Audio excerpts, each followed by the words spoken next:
पहले दिन अनिल विज ने लगाई अधिकारियों की क्लास। किस बात की डिग्री है, किस बात की डिग्री है?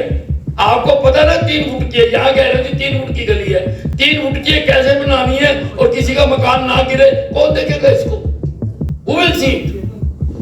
आपको बता दें कि जिला कष्ट निवारण समिति की बैठक लेने पहुंचे हरियाणा सरकार के ऊर्जा एवं परिवहन मंत्री अनिल विज।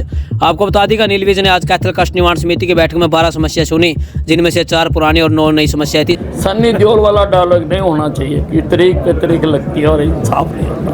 समस्या को लेकर अनिल विज ने दिए अधिकारियों को सख्त आदेश। बैठक के बाहर भी समस्या को लेकर बैठक में उपस्थित फरियादियों से ज्यादा बार फरियादी देखने को मिले, जिनमें अनिल विज ने कहा कि सभी के कागज लिए जाएंगे, सभी समस्या पर गौर करी जाएगी। आइए देखें कैथल ब्रेकिंग टीवी की एक खास रिपोर्ट। आज जितनी दरखास्तें आई हैं हमने सब में कार्रवाई करी है और मेरा प्रयास ये रहा कि लोगों को बार बार ना लोगों ने, और मैं सब अधिकारियों को भी कहना चाहता हूँ कि जब आपके पास कोई शिकायत आ गई है, जैसे यहाँ पर एक केस आया कि 4 साल से वो आदमी भटक रहा है और कोई भी उसके ऊपर ध्यान नहीं दे रहा, तो ऐसे नहीं करना चाहिए। हमें कोशिश करनी चाहिए कि फिर वही मैं बात कह रहा हूँ कि वो सन्नी देओल है, हाँ सन्नी देओल वाला डायलॉग नहीं होना चाहिए कि तरीक पे तरीक लगती है और इंसाफ नहीं होता। इंसाफ मिलना चाहिए। 20 लाख रुपए सर जो कंपनसेशन नहीं दिया था, FIR क्या दे दिया है कि चलान दिया था, जुर्माना नहीं भरा गया था नगर परिषद। हाँ तो कानून है, कानून के तहत चलेंगे ना।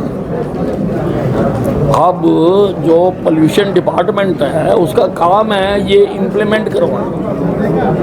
अब खाली कागजी कार्रवाई से तो नहीं होता ना। उन्होंने चालान कर दिया,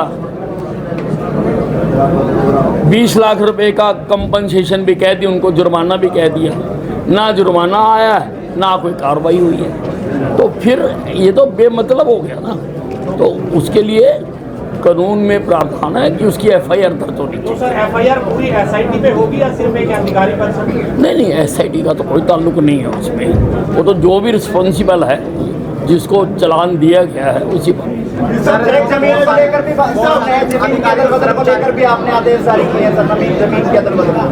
हाँ, ये एक केस आया था कि 7 एकड़ ज़मीन किसी की चोरी कर ली गई CSC सेंटर में जब उसने जाके देखा, तो ये ठीक है कि डिपार्टमेंट ने उसको दुरुस्त कर दिया, पर चोरी कैसे हुई, किसने किया, उसकी जांच होनी चाहिए और उसके खिलाफ कार्रवाई होनी चाहिए। हाँ जी, हाई टेंशन तारों की वजह से 88 मौत पे इस साल हुई है, कैथल भी 4-5 डेथ हुई है इस तरीके से। तो ये तारें नहीं हट रही, कर्मचारी भी मर जाते हैं हाई टेंशन तार की वजह से। देखिए भी नहीं मिलता है सारी।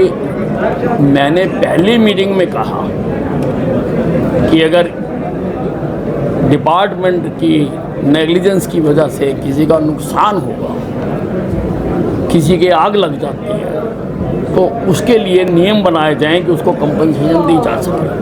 मैंने पहली मीटिंग में जब डिपार्टमेंट से की तो मैंने ये आदेश दिए हैं। दूसरा, सारी स्टेट के जितने भी ट्रांसफार्मर हैं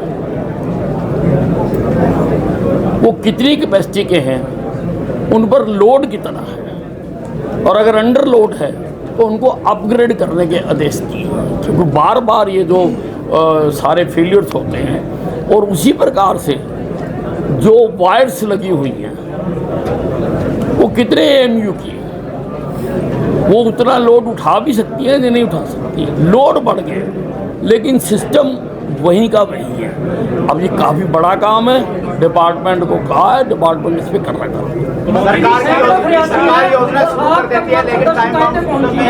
और प्रशासन द्वारा जो लोग आपके पास पहुंचना चाहते हैं उनकी घेराबंदी कर दी गई है, क्या कहेंगे? नहीं, मैंने आते ही खुलवा दी घेराबंदी। जो लोग सब जनता दरबार लगाया जा रहा है, हर रोज लोगों की समस्याएं सुनी जा रही हैं, उससे जो है 100 से 150 सर फरियादी बाहर खड़े हैं, क्या प्रशासन उनकी समस्याएं सुनने में नाकाम है सर? देखिए, मैंने आते ही कह दिया कि जितने भी लोग खड़े हैं सारों से मैं मिलूंगा और मैंने कह दिया वहाँ से पंक्ति बना के सब आएंगे तो एकदम एप्लीकेशनें तो ली ही जा सकती है ना, लेके मैं कार्रवाई करूँगा, मैंने कह दिया। सर उनका कहना है कि चेकतों की शिकायत रखी जाती है, जबकि इनसे ज़्यादा सीरियस जो शिकायतें हैं उनको इसमें ग्रीवेंसेज में नहीं रखा जाता, ऐसा लोगों का सर कहना है। नहीं देखिए, ऐसा है, ग्रीवेंस कमेटी जो चलती है इसमें पब्लिक के नुमाइंदे होते हैं, मेंबर्स होते हैं। मेंबर्स कभी भी उपायुक्त को मीटिंग से पहले कह सकते हैं कि कोई सीरियस मैटर है तो इसको उसमें इंक्लूड किया जाए।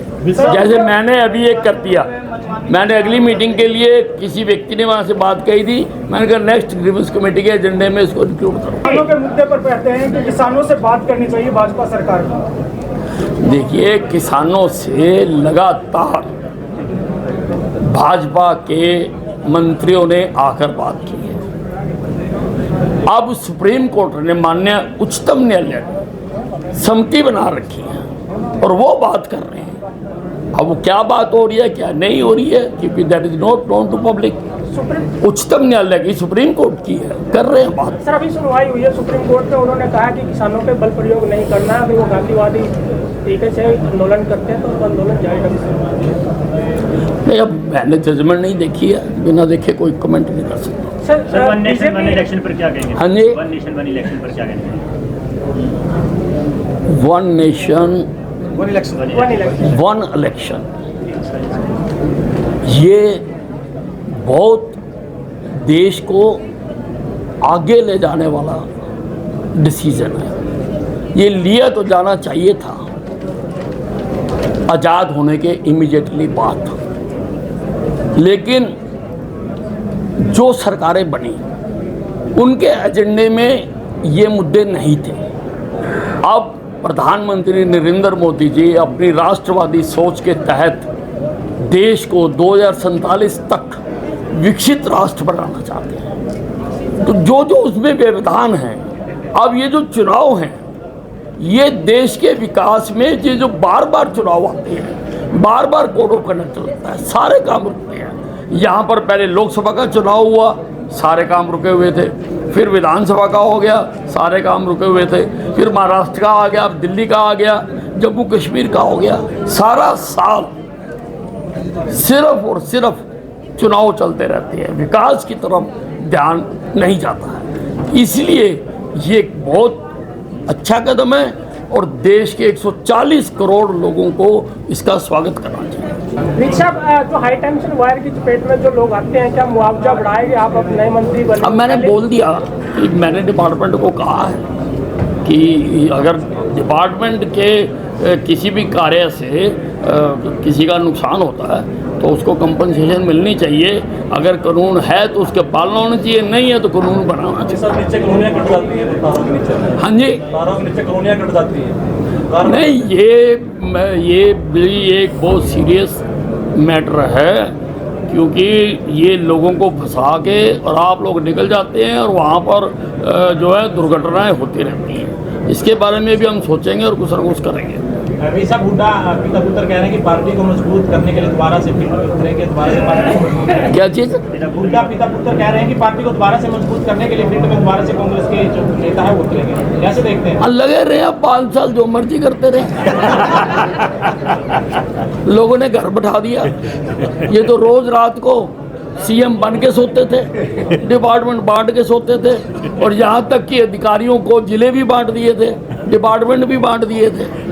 पर जनता जनता है, जनता जानती है। यहाँ अनिल भी जानता था कि बीजेपी की सरकार आएगी। सब आप कहते आए हैं कि हुड्डा की असली जगह जेल में है, वो जेल कब आएगी, असली जगह? नहीं, देखिए उसका वो बिल्कुल है, बिल्कुल है, बिल्कुल है, क्योंकि जो उनके ऊपर कोर्ट केसेस चल रहे हैं, मैंने उनका थोड़ा बहुत अध्ययन किया है और जितनी मेरी समझ और जानकारी है उसमें ज़रूर वो जेल की हवा खाएंगे, लेकिन कब खाएंगे, कितनी खाएंगे, कहाँ खाएंगे, इसका फैसला तो माननीय अदालत करेगी ना जी।